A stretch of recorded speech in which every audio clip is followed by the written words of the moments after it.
Bonsoir. Le cours d'aujourd'hui, c'est l'athérosclérose. Comme plan du cours, on va commencer par des généralités, l'étude anatomopathologique, évolution et complications, diagnostic différentiel, forme topographique, diagnostic positive et forme clinique, le traitement de l'athérosclérose et on va terminer par une petite conclusion. Athérosclérose est un nom grec qui est composé de deux mots. Athérum, qui désigne la partie lipidique, et la sclérose, un terme macroscopique anciennement utilisé qui désigne la fibrose. La définition de l'athérosclérose selon l'OMS en 1957. C'est une association variable de remaniement de l'intima des artères de gros et moyen calibre, consistant en une accumulation focale de lipides, de glucides complexes de sang, de tissus fibreux et de dépôts calciques, avec modification de la média. Donc c'est une maladie très fréquente. Les répercussions cliniques sont très variables et c'est un problème majeur de santé publique. Comme rappel histologique, donc une artère est constituée de trois tuniques, l'intima, la média et l'adventice. Donc l'intima, c'est l'endothélium et la zone sous-endothéliale qui est séparée de la média par la limitante élastique interne. La média, qui est une tunique épaisse constituée de fibres musculaires lisses et de fibres élastiques, et l'adventice, qui est un tissu conjonctif dense. Épidémiologie. Donc, l'athérosclérose est une pathologie très fréquente, surtout dans les pays industrialisés. Maladie artérielle la plus commune, une des principales causes de décès au-delà de 40 ans, le début parfois précoce dès les premiers mois de la vie et l'évolution elle est longtemps insidieuse. Les facteurs de risque de l'athérosclérose. Il y a des facteurs de risque non modifiables et les facteurs de risque modifiables. Les facteurs de risque non modifiables, c'est l'âge qui est supérieur à 40 ans, le sexe masculin, donc l'athérosclérose elle est beaucoup plus fréquente chez le sexe masculin. La femme, c'est surtout après la ménopause. Et les facteurs génétiques, donc le risque d'IDM est 5 fois plus fréquent si les parents souffrant d'athérosclérose coronarienne. Donc les facteurs de risque modifiables sont l'alimentation, qui est riche en graisses animales et en protéines, le mode de vie, donc surtout surmenage, stress, tabagisme et sédentarité, et les facteurs métaboliques et maladies associées, tels diabète, HTA et obésité. L'étude anatomopathologique. La création de la plaque d'athérome dépend de l'équilibre entre les apports alimentaires en cholestérol, son taux circulant et son élimination. La première étape, le cholestérol de type LDL, donc le LDL cholestérol, peut s'accumuler préférentiellement au niveau des zones exposées à un flux sanguin turbulent, surtout au niveau des embranchements et des bifurcations. Il crée ainsi les premières lésions débutantes nommées des stries lipidiques. Il s'agit de dépôts formant des traînées lipidiques surlevées sur la paroi interne de l'artère, comme vous voyez sur cette image.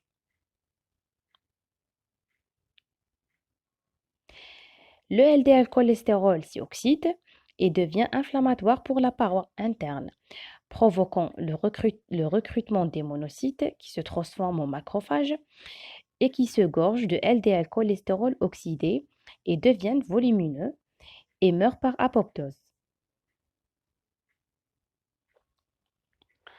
En réaction à ce mécanisme, les cellules musculaires lisses de la paroi vasculaire migrent dans la plaque afin d'essayer d'isoler cet amas cellulaire inflammatoire et forment une chape fibreuse.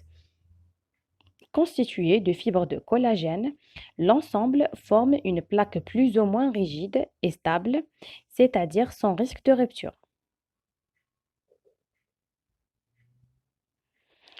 Donc là, vous voyez une plaque d'athérome de l'artère circonflexe. Dans certaines conditions, les macrophages de la plaque produisent des protéases capables de digérer le collagène, favorisant l'affinement de la chape qui devient plus fragile et peut se rompre. Dans ce cas, la paroi interne de l'artère peut se fissurer, des plaquettes sanguines s'agrèguent aux débris cellulaires et aux lipides accumulés dans la plaque pour former un thrombus ou caillot qui va ralentir puis bloquer la circulation sanguine, comme vous voyez là sur cette image. C'est une plaque qui est compliquée d'une thrombose. Évolution et complications de l'athérosclérose. L'évolution et l'extension de l'athérosclérose est progressive et irréversible. Les complications sont la confluence des plaques vers un aspect d'aorte pavée, l'ulcération de la plaque, hémorragie et hématome intraplaque, la thrombose oblitérante, l'anévrisme et l'embolie. Le diagnostic différentiel de l'athérosclérose. Donc, on a trois diagnostics différentiels. L'artériosclérose, la médiacalcose et la hyalinose. L'artériosclérose, il s'agit d'un épaississement diffus de l'intima sans dépôt lipidique. Ce sont des modifications liées au vieillissement et à l'hypertension artérielle. La médiacalcose, c'est une surcharge calcique au niveau de la média par insuffisance rénale et par hypercalcémie. La hyalinose, c'est un épaississement de l'intima caractérisé en microscopie optique par un aspect homogène, vitreux et éosinophile de la paroi. Les formes topographiques de l'athérosclérose. Au niveau de l'aorte et grosse moyenne artère. On a au niveau des carotides internes, les coronaires, les artères sous-clavières, artères rénales, etc. Dans les ondes de turbulence. Au niveau les ondes de bifurcation, les ondes de coudure, la naissance des collatérales, ce qu'on appelle les ostias. Sur l'aorte, surtout au niveau du segment abdominal sous-diaphragmatique et le segment ascendant de l'aorte thoracique et la crosse de l'aorte thoracique. Au niveau des viscères, c'est surtout sur les premiers centimètres du vaisseau et au niveau des membres, c'est surtout au niveau des membres inférieurs. Jamais d'athérosclérose sur les segments veineux, sauf en cas de greffon veineux, ce qu'on appelle l'artérialisation veineuse, et en cas de fistule artério-veineuse congénitale ou acquise, par hyperpression sur les segments veineux. Le diagnostic positif de la maladie athéromateuse. La démarche diagnostique n'est généralement envisagée que lorsque les premiers symptômes se manifestent. Ainsi, toute gêne fonctionnelle, essoufflement, douleur thoracique ou crampes musculaires des membres inférieurs à l'effort doit motiver la conduite d'un examen clinique, d'un bilan biologique et d'un interrogatoire précis sur les symptômes et les antécédents personnels et familiaux. L'athérosclérose reste en général longtemps silencieuse, sans donner des symptômes. Les troubles généralement apparaissent vers l'âge de 40 à 50 ans, voire plus, et surtout quand le niveau critique de l'obstruction de l'artère atteint les 70 à 80%, ou qu'une plaque d'athérome se détache pour aller boucher une artère à distance. Les trois temps principaux de l'examen, c'est l'interrogatoire, qui apprécie l'ensemble des facteurs de risque ainsi que les signes fonctionnels, la prise de la tension artérielle et bien sûr sans oublier le calcul des EPS, la palpation des pouls. Cet examen de base peut être complété par l'auscultation des trajets artériels superficiels afin de rechercher un souffle qui témoigne d'un rétrécissement artériel. Les examens complémentaires, on a les examens biologiques et les examens radiologiques. Les examens biologiques, un bilan lipidique standard à la recherche d'une hypercholestérolémie. Radiologique, les examens radiologiques ne sont jamais demandés systématiquement dans le cadre d'un bilan minimal, mais uniquement si des signes cliniques d'appel. On a l'électrocardiogramme au repos et parfois à l'effort, l'échographie Doppler des principaux vaisseaux, les carotides, l'aorte ou bien les vaisseaux des membres inférieurs, l'angioscanner ou l'angiographie par résonance et l'artériographie carotidienne, coronaire ou rénale.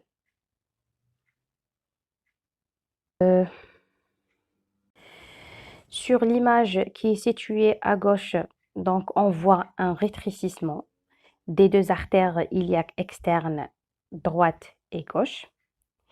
L'image du milieu montre une obstruction totale de l'artère fémorale superficielle gauche, qui est revascularisée par l'artère poplitée sus-articulaire gauche. Et sur l'image située à droite, on a une sténose très serrée de l'artère fémorale superficielle droite.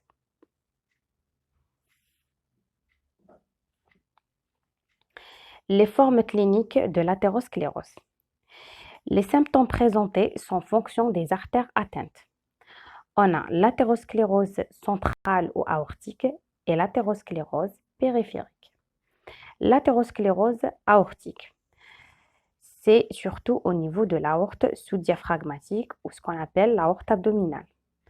On a le syndrome du carrefour aortique qui donne une insuffisance circulatoire des membres inférieurs, se manifeste par des claudications intermittentes, cyanose des téguments avec abolition des pouls fémoraux et l'impuissance sexuelle d'installation progressive. Athérosclérose périphérique. Au niveau des artères coronaires, donc on a l'angine de poitrine et l'infarctus du myocarde. Au niveau des artères carotides et polygones de Willis, c'est l'AVC. Au niveau des artères rénales, la conséquence en est l'hypertension artérielle qui est d'origine secondaire.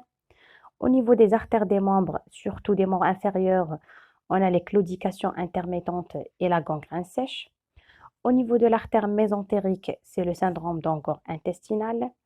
Et au niveau de l'artère pulmonaire, il survient exclusivement, ou bien l'athérosclérose survient exclusivement au cours de l'hypertension artérielle pulmonaire.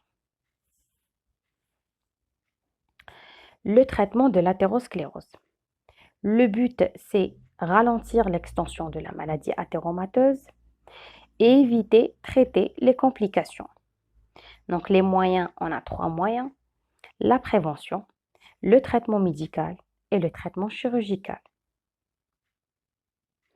La prévention repose sur les mesures hygiéno-diététiques afin de ralentir l'extension de la maladie athéromateuse par la suppression ou la lutte contre les facteurs de risque, qui sont l'arrêt du tabac actif et passif, l'exercice physique régulier, un amaigrissement des sujets en surpoids, un régime alimentaire hypocalorique réduit en lipides et glucides et alcool pour les sujets obèses et pauvres en graisse animale saturée et en glucides d'action rapide pour les sujets de poids normal.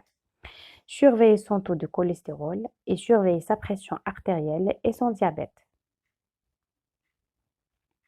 Le traitement médical, il peut consister en la prise de médicaments antidiabétiques en cas de diabète, les statines, les antiagrégants plaquettaires, essentiellement l'aspirine et le clopidogrel, et bien sûr le traitement de l'HTA. Le traitement chirurgical, donc, c'est en cas d'obstruction ou de rétrécissement artériel important et symptomatique. On a 3 types de gestes qui peuvent être proposés. Le choix repose sur l'état de l'artère atteinte et le terrain général. Donc, on a soit le pontage chirurgical, soit l'angioplastie, ou bien l'endartériectomie. Pour le pontage chirurgical, il permet de dériver le sang en amont de la plaque d'athérome. Donc, sur cette image, on voit qu'il y a un double pontage. Un pontage donc aortofémoral gauche, donc qui est indiqué par la flèche bleue, et un pontage interfémoral, qui est indiqué par la flèche rouge.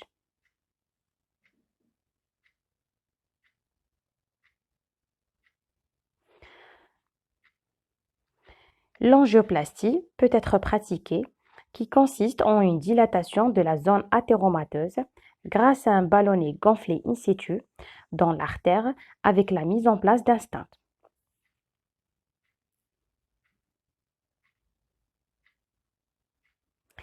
L'ablation chirurgicale de la plaque, ou ce qu'on appelle l'endartériectomie, qui peut être également proposée, notamment en cas de sténose carotidienne. Comme on voit sur cette image, donc c'est une endartériectomie carotidienne et fermeture sur un patch.